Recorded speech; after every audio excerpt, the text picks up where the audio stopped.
O TBC Memória abre a sua terceira temporada falando de teatro. O nosso convidado de hoje está no palco desde 1978. Começou na Escola Técnica Federal de Goiás, onde fundou o grupo de teatro Canopus. Daquela época até hoje, participou de quase 30 peças, seja escrevendo, atuando ou dirigindo. É também professor universitário. Já foi líder classista e secretário municipal de cultura. O nosso convidado de hoje é Sandro de Lima, ele que é também diretor-geral do campus da cidade de Goiás, do Instituto Federal de Educação. Olá, Sandro, um prazer ter você aqui no TBC Memória. Olá, Enzo, prazer estar com vocês aqui. Sandro, vamos voltar no tempo, rebobinar em 1978, Escola Técnica Federal, hoje é IF, lá perto do Mutirama. Como é que surgiu a vocação do teatro em você? Eu já era aluno da escola, tinha feito eletrotécnica. Fui morar em São Paulo, por coincidência, lá em Pinheiros, na rua que eu fui morar, na Capote Valente, tinha um grupo de teatro importantíssimo na história do teatro brasileiro, que é o Teatro União e Olho Vivo. E aí, meu envolvimento já era muito próximo, aí entrei de cabeça. Aí, quando eu retornei, eu trabalhava na Siemens, eu fui convidado para dirigir um grupo de alunos. E aí começou o Grupo Canopus, e aí não parei mais. Tá, mas você começou como ator. Comecei como ator. Eu comecei... lá em São Paulo eu tinha sido ator, mas aqui em Goiânia como ator, aí eu dirigi o Evangelho segundo Zebedeu. Eu fazia o Zebedeu, que era um ator mudo, que era a censura, na época a censura era muito forte. Vale lembrar que no final dos anos 70 ainda tinha censura, era ditadura ainda, né? Fortíssima. Em 1985, eu fui preso lá no Festival de Londrina, em abril de 85, na briga com a censura. Então sempre foi muito complicada essa luta aí, porque a censura não só cerceava a liberdade de expressão, mas ela impunha aos artistas uma burocracia. Você tinha que ir ali, no Departamento de Polícia Federal, ali perto do setor universitário, né? E ali apresentar o texto lá, aguardar que eles liberassem, às vezes liberava com corte e às vezes não liberava. Essa peça Evangelho segundo Zebedeu, que é sobre a Guerra de Canudos, teve muito corte. E por que você não continuou como ator? Quando é que você descobriu que a sua vocação era o teatro? Quando é que o teatro perdeu o ator e ganhou o diretor?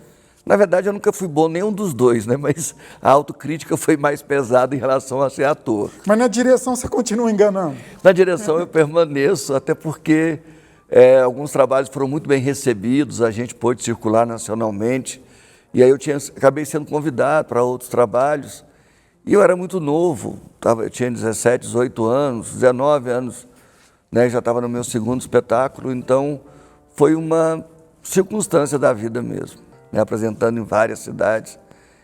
Tivemos um problema lá em Tumbiara, que era um teatro Glauber Rocha, um teatro da Diocese de Tumbiara. E era uma peça do Milor Fernandes. Mas tinha umas piadas lá e o bispo na época lá, acho que Dom Antônio, ele achou que as piadas eram muito fortes. E também a Diocese exerceu o poder de censura e não nos permitiu apresentar lá no teatro. 80 e poucos, 82, 83. E Tumbiara é a sua cidade natal? Tumbiara é a minha cidade natal. Quer dizer que você foi vítima da censura do Estado e da instituição milenária Igreja Católica? Foi capa, primeira página do Jornal Popular na época. Agora você tem essa vocação também, como eu disse, como professor do IF, inclusive diretor do campus. Teatro se ensina, por exemplo, se eu quiser estudar teatro, eu vou ser um bom ator ou é uma coisa de espontaneidade, de vocação? Eu sou de uma concepção de teatro em que o querer fazer teatro já é suficiente para te colocar num palco, né? E aí vai depender da capacidade que você vai ter de dialogar com o público. E esse público pode ser centenas de pessoas, mas pode ser uma única pessoa. Então eu acho que você, por exemplo, que é um comunicador, já faz um tipo de teatro, né? Então, não há uma fórmula de teatro. E eu venho de um tempo de teatro que é da militância, da esquerda, de um teatro muito centrado na figura do Bertolt Brecht, que trabalhava com a questão do distanciamento e que não era aquele teatro tomado pela magia, que tinha o pressuposto de enganar o público, o espectador. É aquele teatro que dialogava com o espectador e chamava ele para refletir, para pensar, né? E, evidentemente, tem emoção, tem todo o que tem que ter num bom espetáculo, mas também tinha aquela coisa de provocar a pessoa a refletir sobre a sua realidade. Tá, você falou apresentar nem que seja para uma pessoa, me remeteu a um artista que você já dirigiu, o Mauri de Castro, né? Ele tem uma frase: eu prefiro pequenos teatros cheios do que grandes salas vazias. Você concorda? Você é dessa corrente também?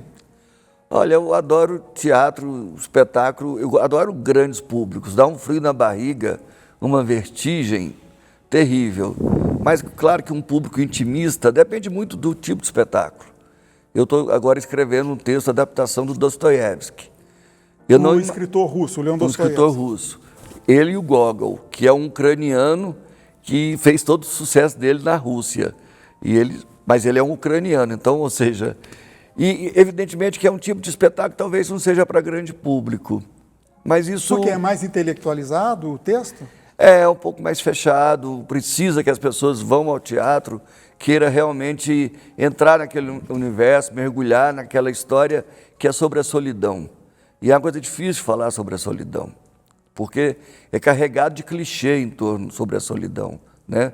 Muita gente pensa que a solidão está vinculada a estar solitário, não é só isso. É um diálogo para fora, mas também é um diálogo para dentro. Bom, Sandro, nós vivemos num país que já não se diz que é de terceiro mundo, mas num país periférico, num estado periférico, sem nenhum demérito, ponto. Onde o fomento à cultura precisa do apoio do Estado num sentido amplo, né? E você já esteve lá, você foi da Agência Nacional de Cinema e secretário municipal de Cultura. Quer dizer, vivendo as duas pontas dessa questão, você acha que o Estado ainda é fundamental para fomentar a cultura? É obrigação do Estado, é obrigação constitucional, está no artigo 215 da Constituição, é obrigação do Estado, não só do ponto de vista da arte, defender a identidade nacional, proteger a soberania, o patrimônio, a memória, né? Mas, ao mesmo tempo, criar relações para a difusão cultural do pensamento estético, do pensamento artístico. Isso está muito vinculado a um processo de emancipação. Como secretário de Cultura de Goiânia, na gestão do Pedro Wilson, nós conseguimos fazer que a lei funcionasse os 4 anos sem nenhuma intercorrência, com editais 2 vezes por ano. E, evidentemente, que na Ancine eu tive a oportunidade de nós criarmos o Fundo Setorial do Audiovisual, que é de uma importância histórica. O país ainda vai olhar para a criação do Fundo Setorial do Audiovisual na Ancine como um dos maiores incrementos aos mecanismos de fomento nesse país. Fomentar, apoiar, incentivar é fundamental para que a gente tenha uma continuidade do pensamento artístico nacional. Tá, e aquele trabalho de formiguinha que é dar palestras, ir no interior, falar para as pessoas de teatro, você já fez muito isso, né? Dar cursos, isso é importante ainda? É fundamental, é fundamental. É fundamental que a gente mantenha um processo vivo, sedutor, para que as pessoas queiram acreditar em si mesmas e para que em todo lugar, que não fique uma coisa colonizada da grande cidade, dos grandes centros, aquela visão de catequese, né? Nós vamos levar a cultura para o interior. Não, todo lugar tem cultura viva, forte, né? O que a gente precisa é acreditar e reconhecer que há talento, que há possibilidade em todo lugar. Ah, e o seu nome, enquanto diretor, é muito marcado com o teatro, mas você já teve experiências em vídeo, em televisão, em cinema, enfim, com a imagem atrás das câmeras, de frente das câmeras, quer dizer? Sim, atrás da câmera eu fui diretor de elenco, de filmes, longa-metragem, inclusive, e de campanhas, né, propaganda, publicidade. De filmes, o que você dirigiu de Eu dirigi um filme do Pedro Novaes, né, Cartas do Culuene, eu dirigi a parte de elenco. Bom, e nos últimos 2 anos, o teatro em específico não pôde dizer muitas coisas devido à pandemia. Nós tivemos algumas experiências de peças online, né? Isso veio para ficar ou foi só um quebra-galho enquanto não dava para frequentar as salas? E traz algum handicap, acrescenta alguma coisa para o teatro no futuro? Olha, eu acho que essa pergunta é uma pergunta que a resposta ainda é inacabada. Porque as pessoas vão comparar a fruição que elas fizeram com uma live e a hora que ela estiver presente num espetáculo, ela estiver celebrando ou num show, ela vai poder falar sobre sua própria emoção. Então, acho que essa é uma pergunta que vai permanecer, porque as gerações futuras vão auscultar esse tempo nosso com muita curiosidade.